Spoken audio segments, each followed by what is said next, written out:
itu kami mendatangkan Jeko Siompo ke mana namanya ke Pulau Rinca, dan di sana dia kemudian berkolaborasi dengan masyarakat untuk menciptakan Animal Pop Komodo. Nah, mengapa Animal Pop Komodo? Karena ternyata setelah penelitian kita melihat bahwa masyarakat Rinca itu, Pulau Rinca itu, yang notabene dulunya itu menolak pembangunan pariwisata, kita dekati dengan pendampingan melalui penciptaan tari Animal Pop Komodo.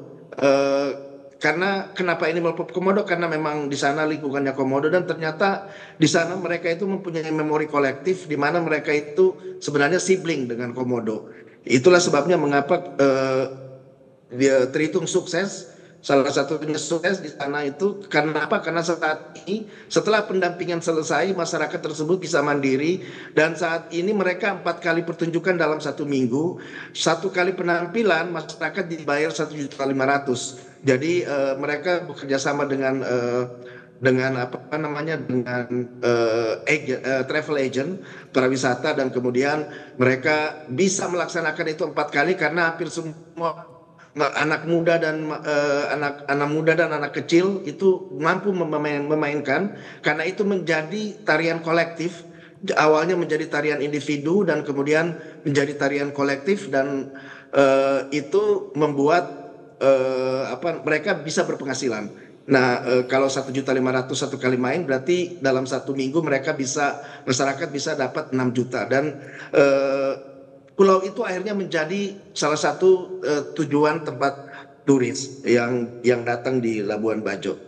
Nah, itu hanya salah satu contoh. Untuk musik kita mendatangkan Mas Franky Raden. Jadi pendekatannya itu adalah kita mendatangkan para pendamping ya, para seniman yang kita kurasi, yang kita anggap cocok, bukan baik atau benar, tetapi yang cocok dengan daerah setempat. Nah, Mas Franky Raden itu mendampingi grup Ciloka. Tadi ada, kalau lihat grup Ciloka, grup rendah oleh masyarakat di apa namanya, di Mandalika. Namun kemudian setelah Mas Franky kita datangkan, sederhana idenya. Idenya adalah kemudian tetap dengan menggunakan musik yang sama, tetapi kemudian irama-irama itu diperbanyak. Jadi ada bossa nova dimasukin, tetapi kemudian nyata sekali bahwa tradisi alat petik di pesisir Islam itu masih nampak pada musik cilokak itu. Dampaknya adalah mereka sekarang bermain di pesta-pesta dan sering sekali menjadi salah satu andalan ketika misalnya MotoGP diadakan di mana namanya, diadakan di Mandalika. Itu yang dampaknya nanti kalau seandainya mau melihat dampak-dampaknya yang lain, misalnya karena ini bukan cuma musik saja, seni rupa terapan juga, seni rupa juga kita laksanakan. Ada di sebuah desa di Labuan Bajo, sebuah galeri sebuah galeri tumbuh dan kemudian malah menjadi sumber penghasilan, malah menjadi destinasi baru. Jadi dengan adanya sebuah galeri yang dulunya mereka bikin tapi tidak didampingi, sehingga mereka tidak tahu mau kemana, mau mengarah kemana. Ketika kita mendatangkan Mbak Nana adalah seorang seni rupa, tetapi juga alirannya community development, sehingga nyambung, dan kemudian jadilah sebuah galeri yang kemudian malah desanya menjadi sebuah destinasi baru. Nah, itu pengantar dari saya, mudah-mudahan tidak terlalu panjang. Next, boleh kita lihat slide selanjutnya. Next slide. Bisa ditayangkan. Halo, next slide. Oke. Halo, saya terkunci tadi ya? Halo? Kami masih mendengar suara Pak Amin.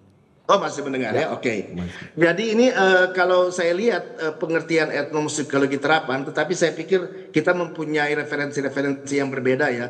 Tetapi kalau yang saya lihat dari Harris dan McKinley dan Patton bahwa ada tanggung jawab sosial di situ dan kemudian melampaui tujuan akademik yang biasa. Jadi it is beyond academic goal dan kemudian menyelesaikan masalah yang ada dan kemudian tentu saja dia ada dalam dan di luar konteks akademik. Jadi inside and beyond tipe akademik konteks. Nah, ini sangat cocok nih dengan untuk apa yang aliran-aliran apa namanya aliran-aliran community development atau cultural studies sangat cocok nih dengan yang begini. Next. Boleh? Iya, ini contoh-contoh musikologi terapan secara teoritis ya, tetapi sebenarnya saya ingin memberikan contoh konkret yang saya laksanakan. Ini untungnya nih Pak Lono, ini untungnya jadi scholar sekaligus jadi birokrat itu untungnya itu. Jadi sesuatu yang konseptual itu bisa diterjemahkan melalui RAB itu pasti Pak apa namanya Bang Edi pasti mengerti itu RAB. Jadi bagaimana kita mengilustrasikan ide itu bagusnya kalau menjadi keunggulannya menjadi apa ilmuwan sekaligus menjadi pejabat itu. Jadi bagaimana mengadministrasikan ide mengadministrasi abstraksi gagasan. Jadi ini contoh itu musik kami, tetapi sesungguhnya kami telah melakukannya di Kementerian komunitas, mengembangkan solusi dan model musik untuk direspon kembali oleh masyarakat. Tadi di sesi 1 itu udah keluar. Next. Nah, tentu saja kalau etnomusikologi yang interdisipliner seperti yang saya ini, jadi bukan etnomusikolog murni sebenarnya, tetapi campur-campur.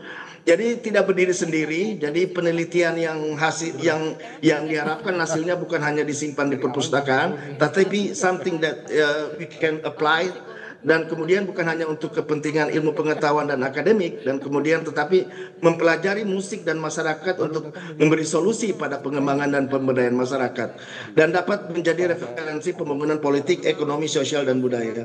Hal ini juga saya katakan kepada mahasiswa-mahasiswa saya di program vokasi industri kreatif. Apalagi program itu adalah program vokasi industri kreatif ya. Jadi sangat tidak apa namanya tidak elok banget terus kemudian pendekatannya sangat teoritis dan kemudian bukan sesuatu yang terapan, namanya juga ilmu terapan.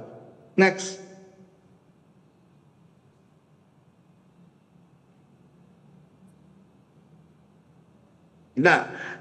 Saya coba untuk ada dua yang ingin saya praktekkan, yang saya contohkan, etnomusikologi terapan dalam praktek yang saya maksud.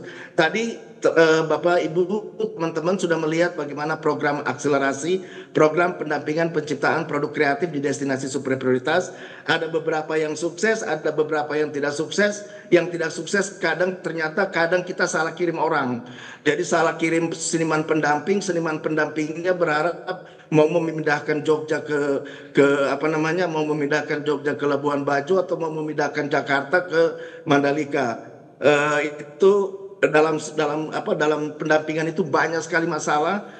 Salah komunitas, salah pilih sanggar, salah orang itu sering terjadi. Jadi ini saya ingin cerita tentang bagaimana kemudian kita menerapkan etnomusikologi tetapi dalam pendekatan community development. Next.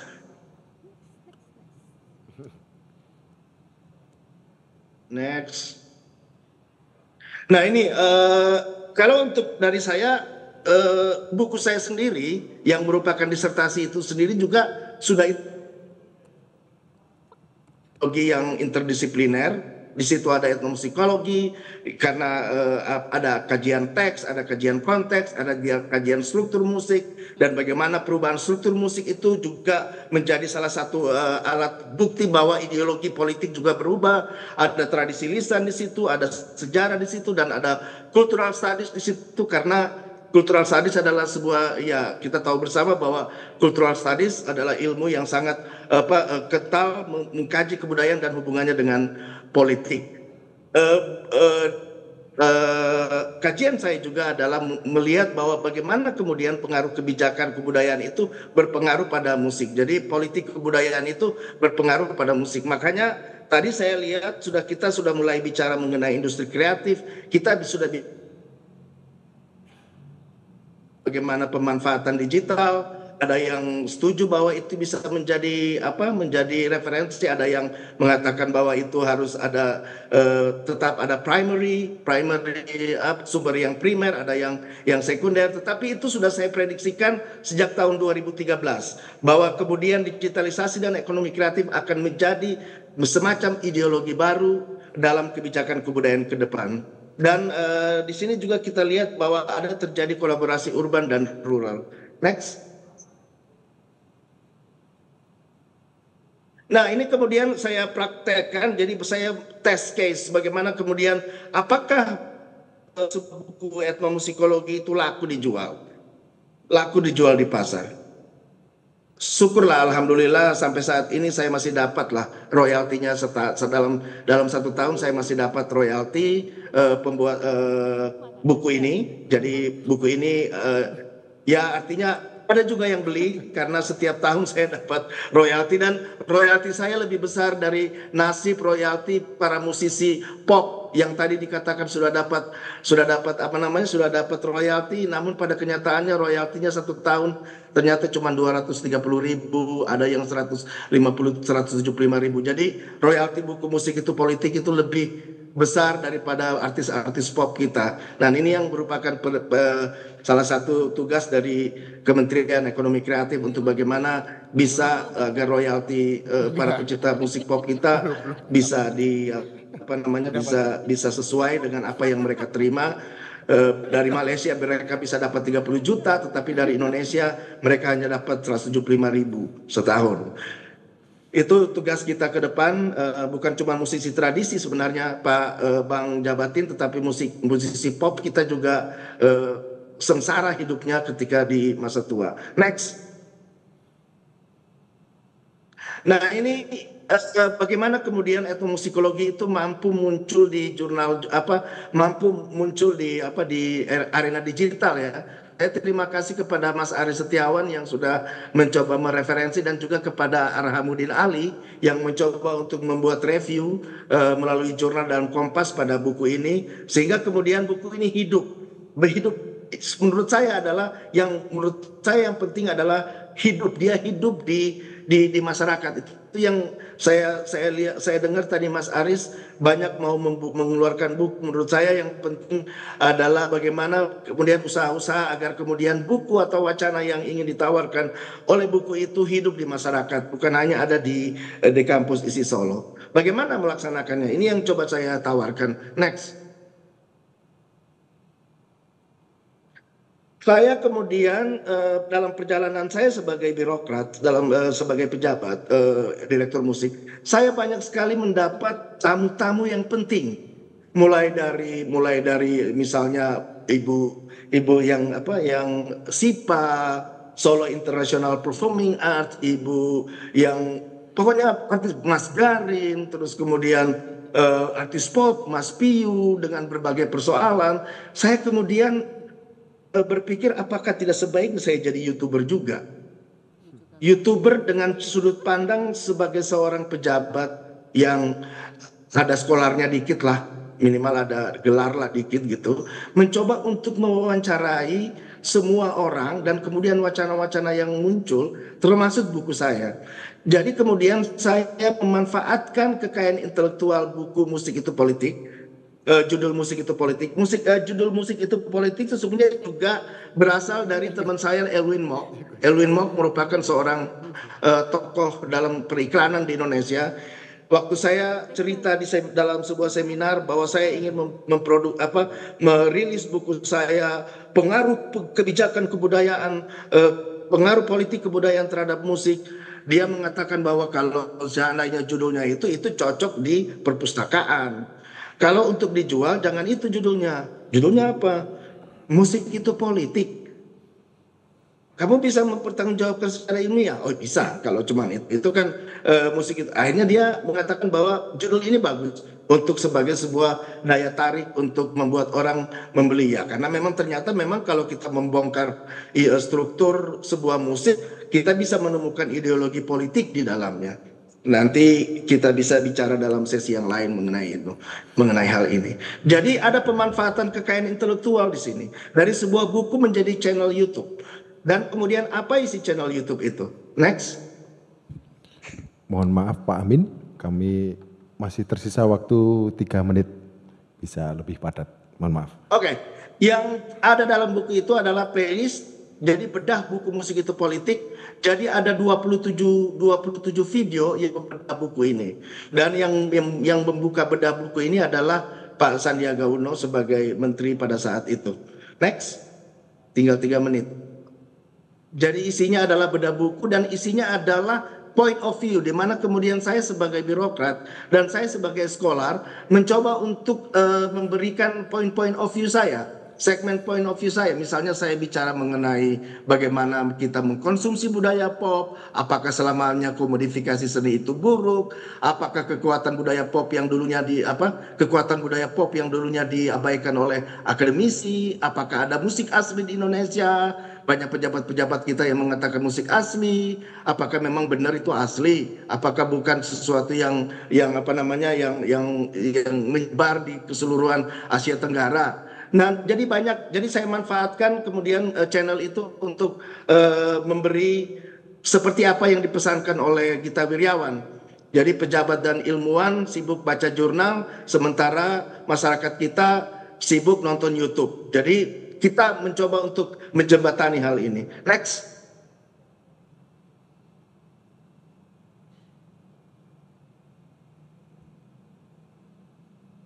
Kemudian saya mewawancarai banyak orang. Eki Soekarno itu adalah Eki Soekarno orang musik, kemudian Eki Imanjaya adalah orang film.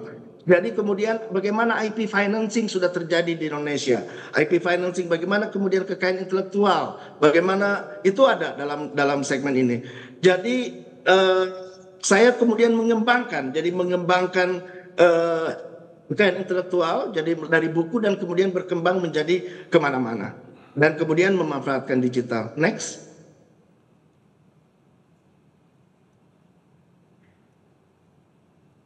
Oke, tadi sudah saya pikir cukup kalau saya kira dua contoh yang ingin saya sampaikan sudah cukup, kecuali nanti ada pertanyaan mengenai bagaimana akselerasi itu di bawahnya. Bisa lihat lagi satu slide sebelum saya tutup. Satu slide di bawahnya. Nah, itu jadi dia adalah sebuah program pendampingan yang membantu masyarakat dalam proses pembuatan produk kreatif unggulan hingga monetisasi untuk mengisi ruang dan kebutuhan destinasi super prioritas. Saya tutup sampai di sini dulu Mas Bondan, nanti mungkin kalau ada pertanyaan yang itu nanti mungkin kita bisa buka slide-slide selanjutnya.